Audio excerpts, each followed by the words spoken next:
السلام علیکم پیارے بچوں، آج ہم پڑھ رہے ہیں تھرڈ جماعت کی اردو کی نظم برسات۔ اب شاعر کہتا ہے وہ دیکھو اٹھی کالی کالی گھٹا ہے چاروں طرف چھانے والی گھٹا، کہ دیکھو اب چاروں طرف گھٹا جو ہے کالی کالی ہو رہی ہے اور اندھیرا کی طرح یہ گھٹائیں جو ہے چھا رہی ہیں اور ایک طرح کا اندھیرا جو ہے وہ چھانے لگا ہے۔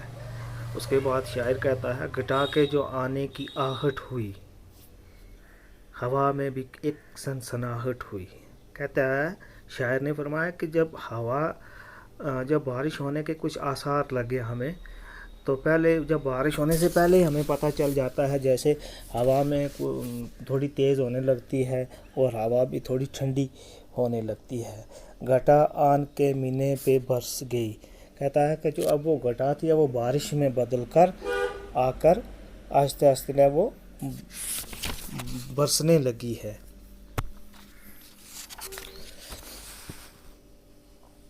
تو بے جان مٹی میں جان آ گئی، اور جو مٹی کھوئی ہوئی تھی تو اس میں بھی بارش کے ہونے سے جان آ گئی ہے۔ جب ہم دیکھتے ہیں کہ جب بارش سے پہلے جو ہوتی ہے ڈسٹ ہوتی ہے، تو جب بارش ہوتی ہے تو مٹی ایک طریقے سے وہ بالکل آرام سے وہ بیٹھ جاتی ہے۔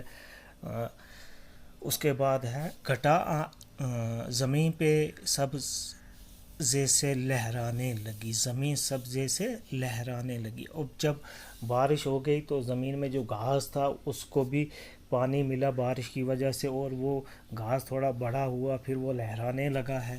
کسانوں کی محنت ٹھکانے لگی۔ اب جو زمیندار تھے بیچارے کسان لوگ تھے، ان کی محنت بھی رنگ لانے لگی ہے، ان کی فصلوں کو بھی پانی پہنچا بارش کی وجہ سے۔ اس کا دوسرا جو حصہ ہے وہ دوسری ویڈیو میں آپ کو میں پڑھ کے بتاؤں گا۔